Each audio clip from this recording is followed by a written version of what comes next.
Hi mga Lodi Cakes! So ito may nagtatanong, sabi ni Nikki Nix, may tutorial ka po ba ma'am paano mag-download ng app sa laptop or PC? Thanks po, sana manotice. So wala pa akong tutorial about dyan, pero dahil nagtanong ka, ito, ginawang ko ng tutorial.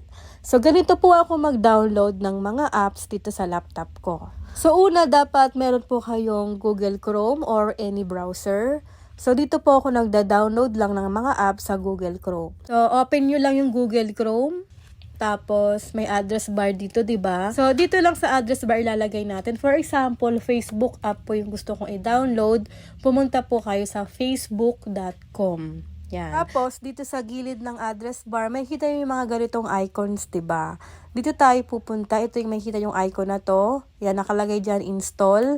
Pipindutin nyo lang yan. Tapos, install app, nakalagay, pindutin mo na tong install. Syempre, dapat meron po kayong internet dito para makapag-download ng mga apps. Matik na yan mga Lodi Cakes, pagka pinut nyo ng install app, magda-download na yan agad-agad, sobrang bilis lang. Tapos, mapupunta siya dito sa home screen ng mga laptop ninyo. Ayan o, nakita ninyo?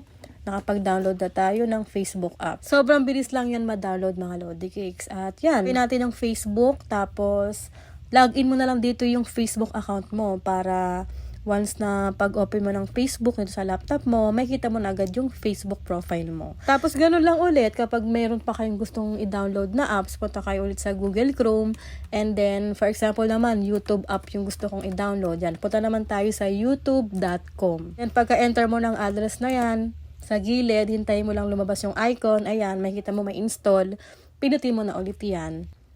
Ayan, nakalagay install YouTube, tapos install app, pinutin mo ulit tong install. Sobrang bilis lang mag-download dito mga Lodi Cakes. Tapos yan, i-close mo yan, makita mo ulit sa home screen na nandoon na po yung na-download natin na YouTube. Ayan, pakita ko sa inyo. Ayan o, diba, ang bilis lang.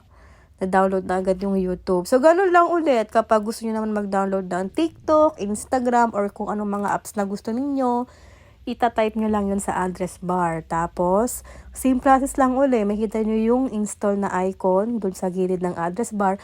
Pinutin nyo lang ulit. Paulit-ulit lang po yung proseso.